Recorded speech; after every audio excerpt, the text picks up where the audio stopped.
Nous voici aux rencontres paysannes dans le cadre du projet ACOTAE, approche collective pour la transition agroécologique.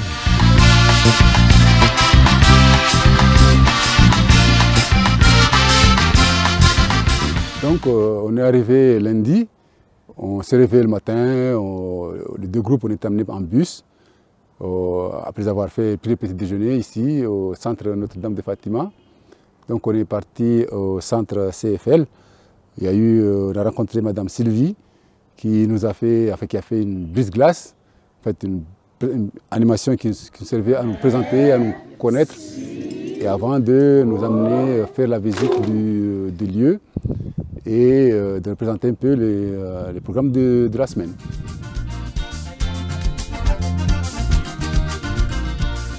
Donc bonjour à tous, on est ici dans le cadre du projet ACOTAE, approche collective pour la transition agroécologique, qui est un projet financé par l'ODEADOM et l'Interreg Canal du Mozambique.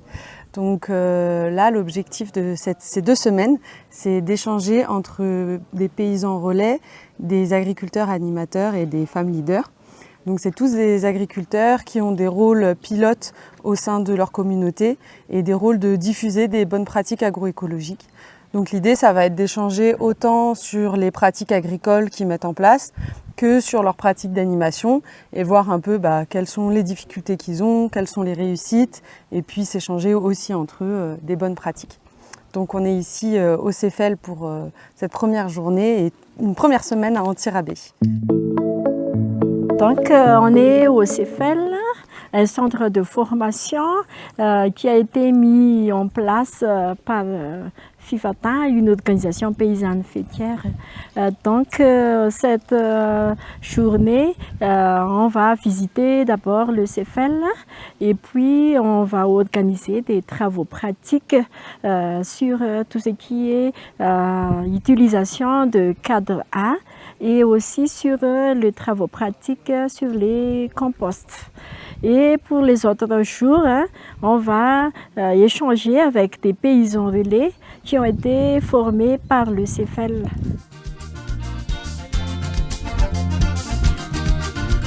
Les groupes ont visité le centre CFL qui exploite 20 hectares sur la culture maraîchère et aussi des arbres fruitières.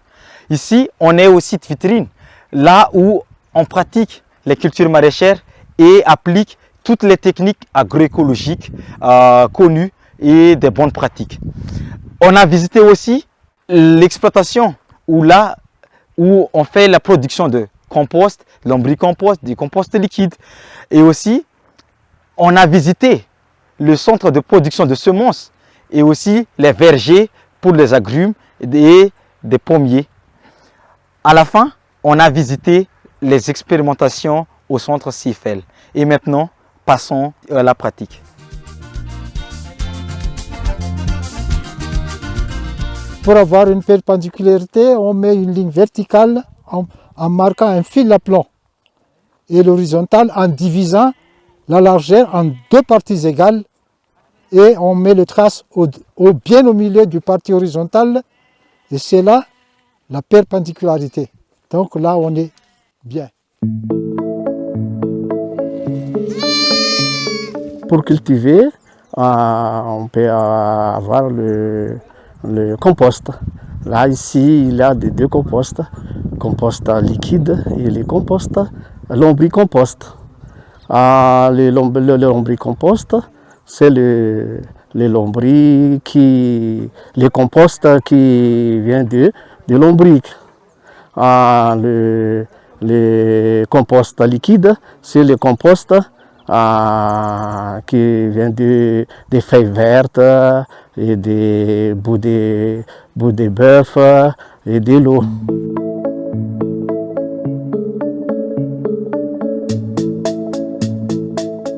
En venant ici, notre objectif c'est d'échanger, faire des échanges d'expériences et de compétences. Et ici, justement, on a trouvé que ce soit Mayotte ou Madagascar, nous avons la même problématique, c'est les produits phytosanitaires, c'est le brûlis. Donc, du coup, ici, en échangeant avec eux, on va chercher des moyens pour lutter contre ces problématiques-là. Et je pense que c'est une très bonne expérience pour nous qui sommes venus de Mayotte pour voir ce que les autres font.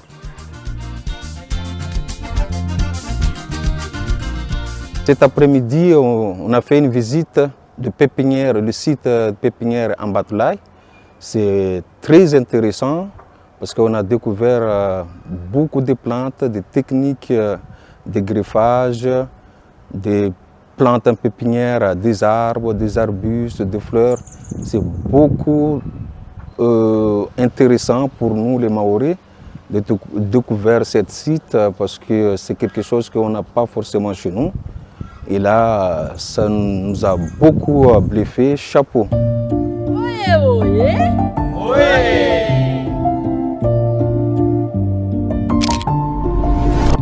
Coucou. I Arsène Paysan-Relais amin'ny Kotami eto à Betafo.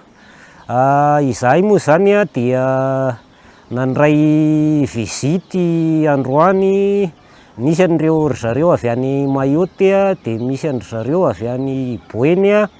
Nandray an'ireo zany ny fanakalo hevitra momba ny asan'ny tatsapapita momba ny agroekôlôzia sy ny anjara asan'ny tatsapapita momba ny famarotana.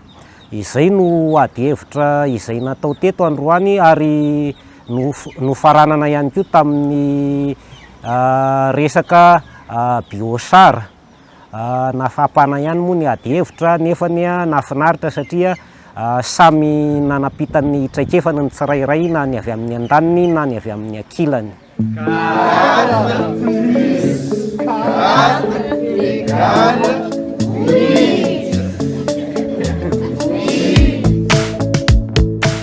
Commune Andranomanelatra, district Antsirabe dia ao fokontany Tanety Betovala, Ilo Mandraza, zana-tanàna Ambomizina, fikambanana Fiariantsoa. Eny fanentanana manentana antsika tatsaha rehetra mba hiroso amin'ny agro, resaka famokarana ny zezika agroekôlôzia mba hiala amin'ny resaka simika antsika. Dia manentana antsika zany hiroso lalidalina kokoa amin'izay fialana amin'ny zezika simika izay fa andao hiroso amin'ny zezika agroekôlôzia. Dia makasitraka indrindra tompoko.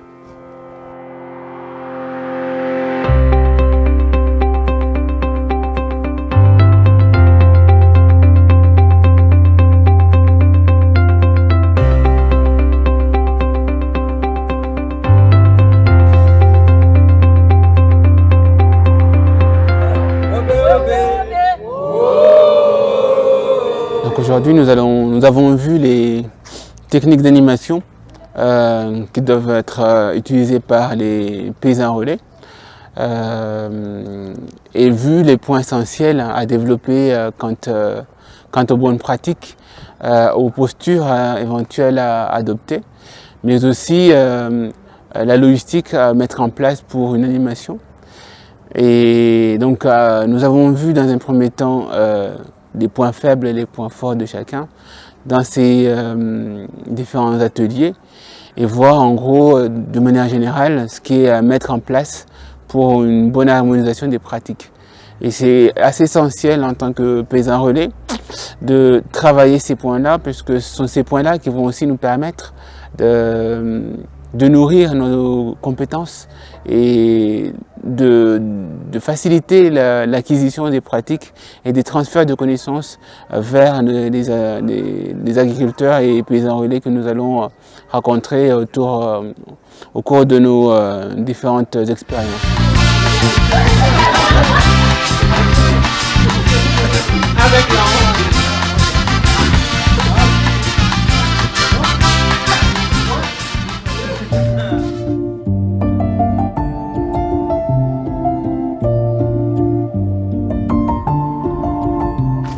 Beaucoup de diverses plantes ici.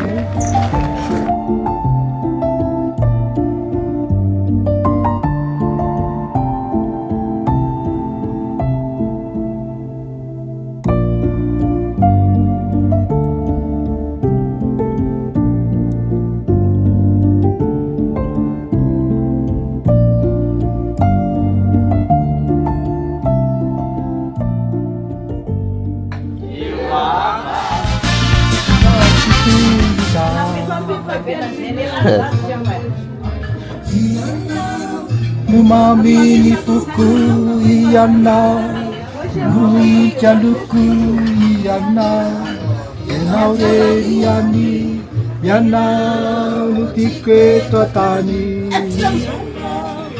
Nafsi siveta niya, matareta, iana lutike na, kiza kutuza.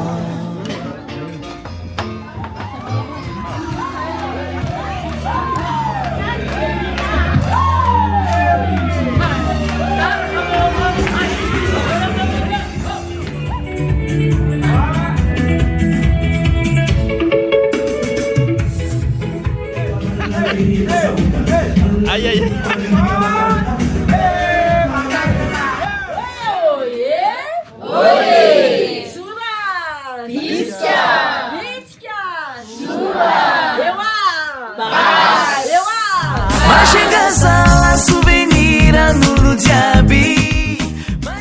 Donc nous débutons maintenant notre deuxième semaine d'échange à Majinga, où donc la délégation de Bouéni nous a préparé un super programme d'échange.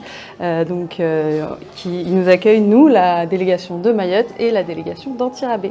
Donc je te laisse présenter le programme de la semaine. Ok, donc nous sommes vraiment ravis d'accueillir la délégation de Mayotte, qui est notre voisin, même le plus proche par rapport à Majinga. Et nous sommes aussi heureux d'accueillir les paysans relais de CFL. En fait, pour notre projet, ça fait partie de au cœur de notre métier d'échanger, puisque là, nous privilégions beaucoup la co-construction pour la qualité de nos réalisations, pour faire des progrès. Et donc pour ce programme ici à Bouéni, donc c'est la deuxième partie, la suite de ce qui a été fait à Antirabé. Donc on va essayer de voir les techniques qui ont été développées ici en termes d'agroécologie. Donc c'est surtout les techniques adaptées à des zones semi-arides. Il y a aussi l'innovation des paysans relais, des femmes leaders. On va commencer ce jour avec une échange en salle. Donc c'est focus un peu par rapport à la conception, par rapport à la manière où le projet a conçu le modèle paysan relais, les femmes leaders. Et après, sur terrain, vraiment focus sur les techniques, comment on développe les techniques, quelles sont les pratiques pour échanger ça. Puisque là, comme j'ai dit tout à l'heure, c'est l'échange qui fait évoluer et ça rend les techniques très efficaces et donc ça donne des résultats pour le projet, mais aussi surtout donc pour les communautés. Madame Bakoly, femme leader, en Fokontany Andranomandevy, commune Saramandroso, district ny Ambatoboeny. Za zany dia mpamokatra masomboly, légumes, misy maro isan-karazany zany no ataoko ao, presque ho an'ny zava-baovao aty amin'ny faritra Boeny zany, karaoty, laisoa, haricots kilométrika. Zay zany tena hoe zava-baovao fa ny masomboly rehetra indray efa vokariko jiaby misy zany reo masomboly reo. Dia manentana zany aho amin'ny mpikambana sy ny manodidina rehetrarehetra amin'ny resaka famokarana satria sy maintsy io ny base ary io ny fidiram-bola voalohany miditra amin'ny tokantrano tsirairay satria eo amin'ny sy fampidiram-bola amin'ny resaka tokantrano ho an'ny vehivavy dia manampy bebe koa ny eo amin'ny famokarana masomboly satria io sady vola miditra no ahavitanao ny zavatra rehetra izay ilainao azy. Dia manentana ny olona rehetrarehetra na vehivavy na lehilahy na manodidina na any amin'ny faritra zany mba hamokatra ny masomboly io fa tena ahitana tombontsoa ary dia mbola fanampiny koa zany ho an'ny vehivavy efa anatin'ny mpikambana dia manentana mbola sitraka izay fampokarana masomboly izay zany dia mametraka veloma koko. Josiane, femme leader, apitolova secteur 1, commune Bilbaka, Majunga D. Tonga teto atoerana ny fanakalo-hevitra ara-teknika sy ny zery ny zava-misy teto atoerana ny projet Kotaye, ny fifata niaraka tamin'ny tetikasa Prosol. Ny zery an'ireo traikefa sy zavatra efa natao ary ny mbola harenina sy ireo fanakalozan-kevitra maro samihafa. Ny zavatra hita eto an-toerana dia ny fambolena legioma, ny teknika ara-biolozika, ny fanaovana komposta rano sy ny ady gasy. Ny legioma izay vokarina amin'ny toerana ity dia ny kokombra, tongolo, felomafana, ny petsay isan-karazany.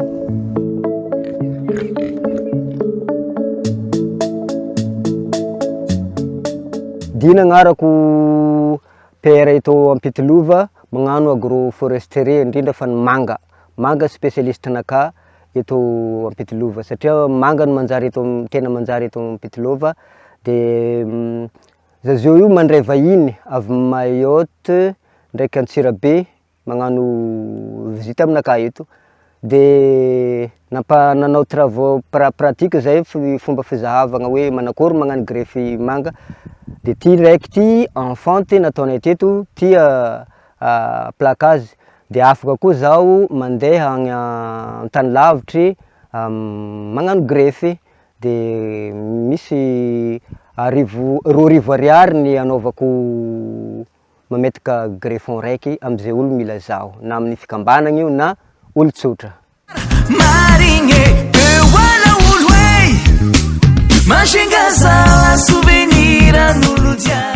Anarako moa dia Dody zahay tamin'ny 2017 no nazahoanay ity toerana ty dia tamin'ny 2020 zahay vao nipetraka teto dia rehefa nataonay zany ny fambolena teto amin'ny toerana ty teto dia tonga ny prosol nanofana anay amin'ny teknika rehetrarehetra dia isaky ny teknika omeny anay tonga dia appliquenay teknika omena dia ampiarinay amin'ity toerana ty eto dia anatin'izay 2020 hatramin'izao dia efa nahavokatra izy eto zany zay efa mihinana vokatra dia eto daholo ny manga karazany manga rehetrarehetra ny manga hazo ny jiaby le agroforestier dia izao zany amin'izao fotoana zao lasa PR zany ny tenako tasapapita dia nisy ny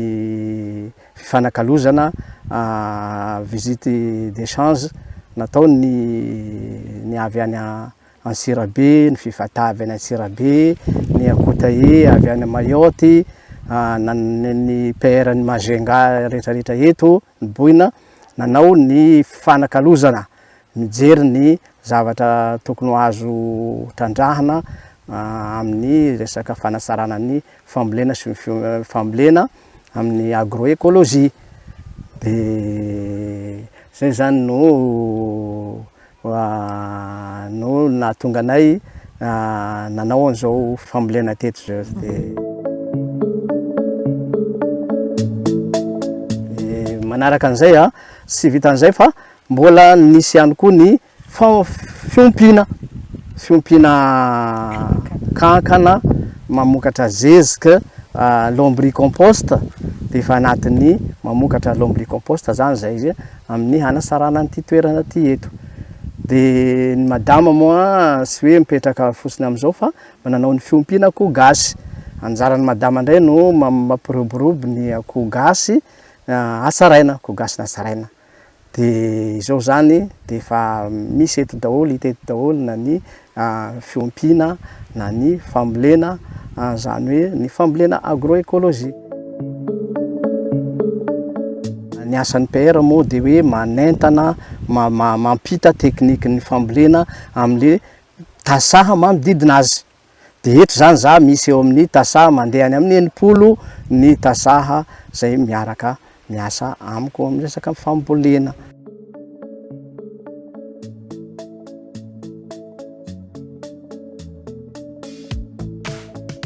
Super, super.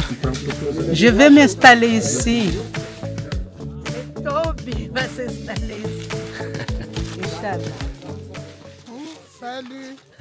C'est jardin mahorais typique. Parce que chez nous, on multiplie en fait les plantations, on met de tout dans une même parcelle. C'est de l'association. Donc on retrouve à peu près la même chose.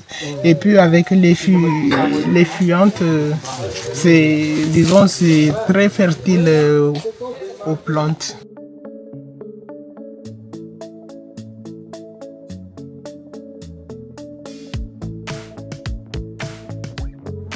La nature, c'est merveilleuse, ça me fait vivre tranquillement, faire vivre mes enfants et prévenir et prévoir l'avenir des petits-enfants. J'aime la nature.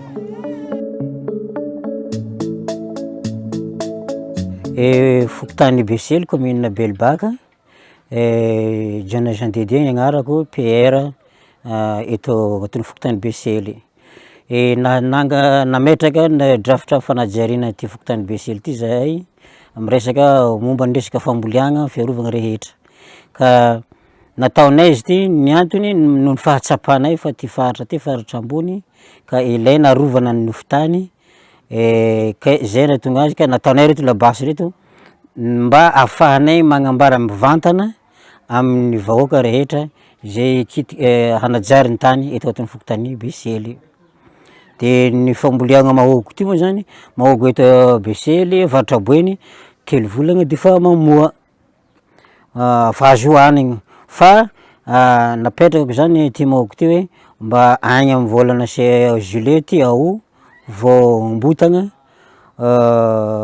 amizay zany izy mba mafy sy mateza ny taho mangahazo, tsy maty mandra-pahatongavany fotoagna famboliagna any amin'ny Desambra. Anarako Rakotobeony Christine, femme leader amin'ny Fokontany Besely, atao anatiny commune Belbaka, district Majunga 2. Nijery-tsika makasika ny fambolena rehetra hitantsika teo reny sy makasika ny fananjamana resaka sakafo. Ny antony nanaovana an'ireny dia hita fa manjaka ny tsy fanjarian-tsakafo dia mba nentanana ny ray aman-dreny mba hapiatra any anivon'ny tokantrano tsirairay avy mba hiadivana amin'izay tsy fanjarian-tsakafo zay.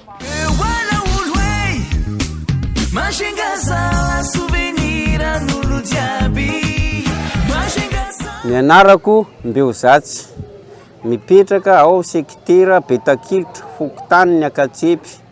Zaho dia nanao charbon teo taloha.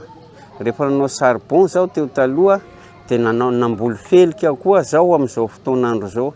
Resy lahatra zao namboly felika satria misy tsaratsara ny fidiram-bolako noho n'ilay fanaovana ny charbon.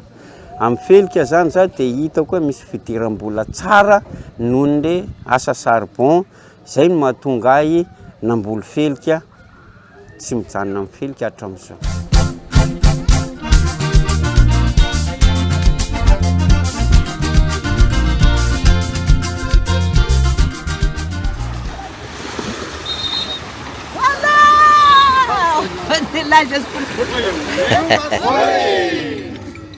Ita-pamaranana ny tsitika narana fanakalozana zay natao Tanantsirabe sy teto amin'ny faritra Boeny manko tsika zao dia hiainantsika ny hevitra ny ireo tantsaha izay niatrika ny tsitika rana fanakalozana izay. Ato moa zany misy ny Monsieur Rado dia ato Monsieur Boto ary ny Madame Christine.